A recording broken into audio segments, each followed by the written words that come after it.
And what's up, guys? Welcome back to another live weather update here.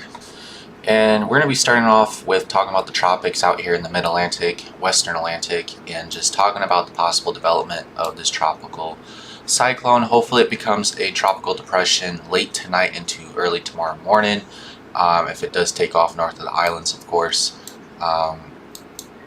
Right now, the NHC does mark that the rotation of this actual potential cyclone, tropical cyclone, is actually going to be developing here. But as you look at the visible satellite I'm about to show you, it kind of almost like there's a possible another area of spin because of all the convection that we have blown up very persistent over last night, yesterday, and also all day today. And it's kind of very confusing because over here you do have some spin. Over here you also have some spin underneath convection as well. Now there's nearer convection blowing up near what would be the potential actual center that's marked by the NHC over here on the northwest part of the island. But it's still not wrapping around. It's not fully organized yet. There's just a ton of convection. It's very, very persistent with very high cool tops. Thunderstorms developing over the island itself, but it's nothing that's fully organized yet. Even though the forecast models do show it going up here into the Bahamas, and some of the models did indicate yesterday or today, earlier today on the 12Z runs, that it was going to rapidly intensify by the time it got to the Bahamas. But on the latest 00Z or the 18Z hurricane forecast models, not the spaghetti models, but the 18Z run on some of the hurricane forecast models, like the HWRF, the Herman, they all show a weakening trend, only making a landfall in the Carolinas or South Carolina Georgia border, anywhere between there and into the North Carolina South Carolina border on the coastline of a strong tropical storm low in Category 1 hurricane. Do I buy it yet? If it doesn't get well-defined low-level circulation by the time it gets to the Bahamas, and if we don't see at least a tropical depression or a cyclone to develop by the time it gets south of the Bahamas before reaching there, like across this area here, because there is very warm waters, there is still some shear across this area with that trough here still hanging around, but you know that should start to depart away as this kind of lifts off northwest of the island and kind of gets into a better environment over warm waters, and it should develop a little bit of rotation circulation. But it's still struggling right now. It's not fully organized, just been very heavy precipitation across the area. But if it does get something going late tonight after midnight into early tomorrow morning, then we could see the possible chance of some rapid intensification. We could get a little defined center and aligned with its mid levels and low levels. We could maybe see some rapid intensification, or maybe try to develop into Category 1 by the time it reaches the Bahamas. But the model's been on a weakening trend since the 18Z runs, and I don't know how to overlook that at this point, because we just don't know where the well-defined circulation or marked circulation is, because there's been heavy thunderstorms south of the island persistent throughout much of the day and last night, which would indicate there was maybe developing, you know, a better circulation or well-defined circulation south of the island. But NHC still marks it northwest of the island currently right now, but there's no precipitation, there's no convection wrapping around that would indicate that's where it would be currently right now. So I'm still second guessing. We don't even know where the actual circulation would be at, and that's why the models are still struggling on intensification. It's also starting to agree on where it would possibly make a landfall at this point, anywhere between here, southern North Carolina coastline, anywhere along the South Carolina coastline, and maybe northeast extreme Georgia. That's where the model's been indicating possible landfall interaction with this tropical system as it moves off to the west-northwest and eventually shooting straight north. Roberto out here is really well defined circulation on its way to rapidly intensify. We could see a hurricane as early as tomorrow morning, and as that system pushes off to the north, we'll see which system stays out ahead, because if Roberto stays out ahead, that just means that this system's going to stay weak on its southwest trend, and that system's going to slingshot back south and then drag it out to sea. Now if our system, our tropical system, 94L, actually gets going and stays out ahead, which it's trying to, then obviously it's going to make a run for the southeast coastline, but it's still to be determined.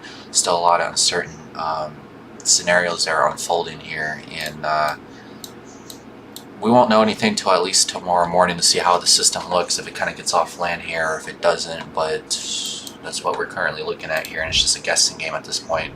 Your guess is best as mine.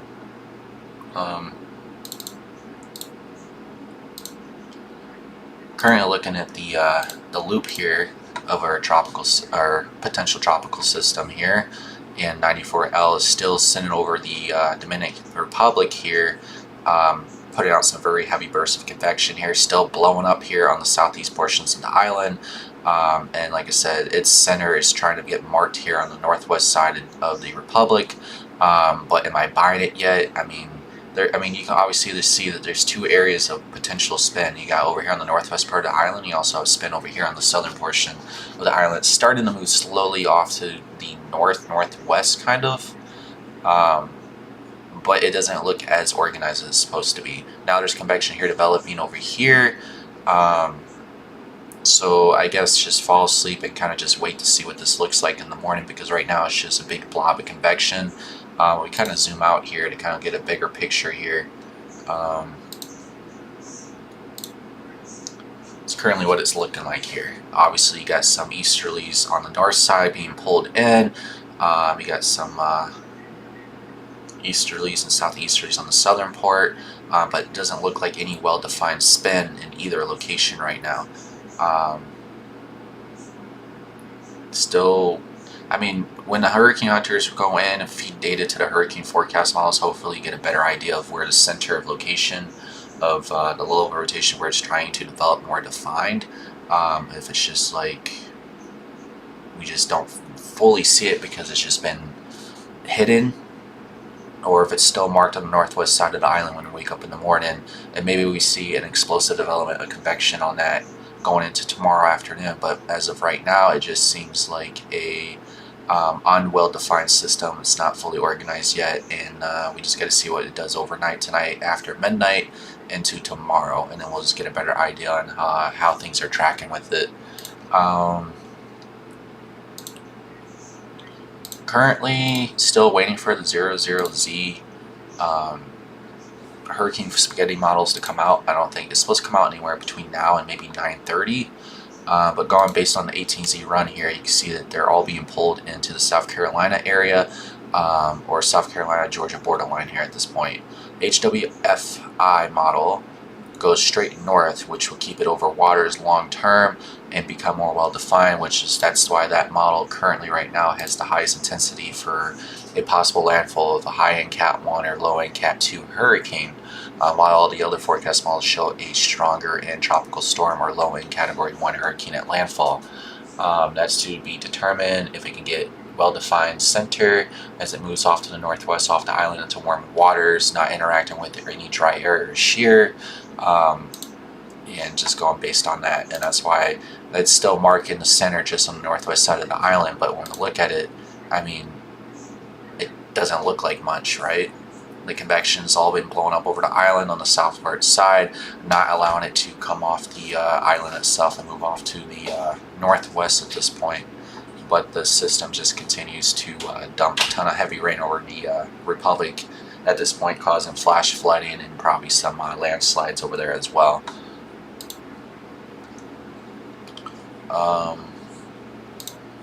Let's go over here, check out the GFS. I just want to compare some of the forecast model runs here.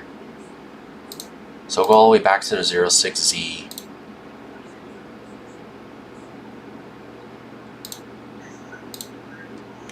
Actually, no, we'll go all the way back to the 00Z yesterday. You can see system has slingshotted out. We're at 15Z on Monday. Go to 06Z, still showing the same thing, and then the trend started this morning catching on with the hurricane forecast model, so they want to make a landfall in South Carolina. And then we had the 18Z update on the GFS coming in weaker when the 12Z run was a little bit stronger at this point. So the models are definitely aligning with the fact that there is a possibility of a southeast coastline landfall into the U.S. Anywhere between Monday and Tuesday afternoon. That's what the models keep jumping back and forth.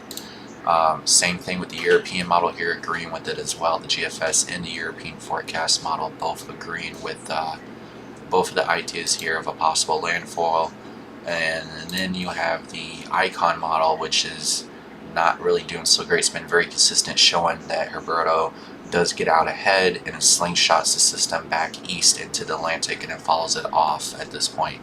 And that's what we're currently waiting on to see if that's actually a scenario here is actually going to unfold, or if it just continues to drift off to the north or northwest. But it's basically a battle between both of the two forecast models, between the Icon and the Canadian model versus the GFS and the European model. And I'm more of a winner on the GFS and the European model versus the Icon and the Canadian. I do tend to look at the Canadian model as well, but like I said, the scenario shows it getting slingshotted back off to the east into the Atlantic, obviously away from the east coast. Only Florida seeing some minor impacts, depending on how close it gets, but only time's going to tell to see how strong the system actually does get if it gets off the islands itself. So it's a battle between the Canadian and the Icon versus the European and GFS. And since the GFS and the European model have caved into the hurricane forecast models at this point, it's kind of maybe trending more of a landfall here on the Carolina coastline, if it's anywhere between Myrtle Beach or to Wilmington. So that's basically just a waiting game at this point. It's nothing else more to kind of go overlook. System doesn't look so impressive right now because we don't have a well-defined center, and it's still sitting over the Republic. So at this point, it's just a waiting game.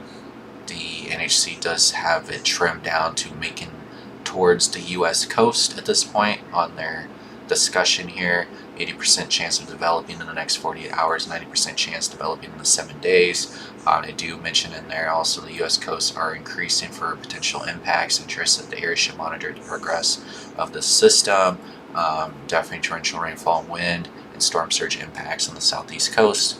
But it's all determined on where it makes landfall. If the well-defined center does develop after midnight tonight into tomorrow, hopefully we'll get a TD, tropical depression here, and get a cone put out by the NHC. But they will have several recon flights going into the system.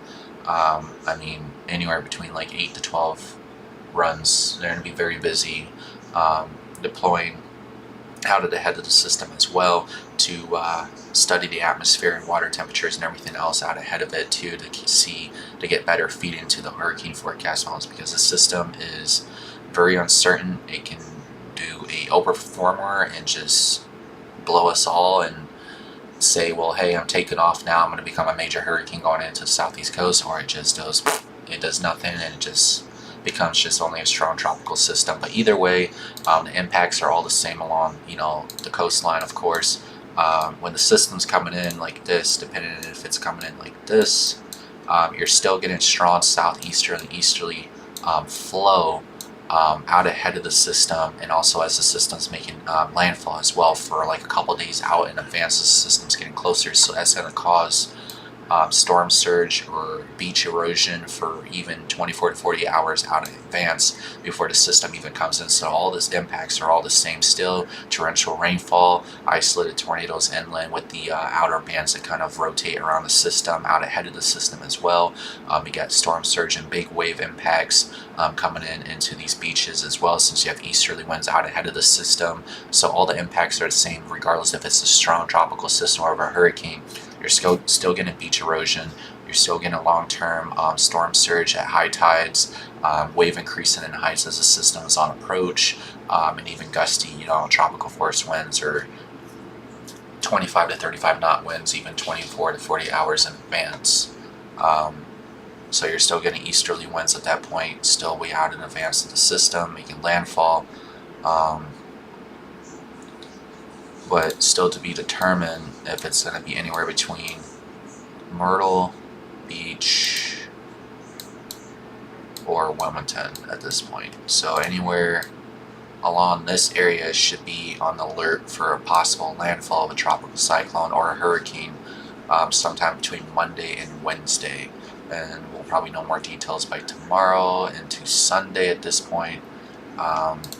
But still looking back at the visible satellite here image, it just doesn't look as fully impressive currently, but that can all change going into tomorrow morning, tomorrow afternoon, and then going from there to see how this does look.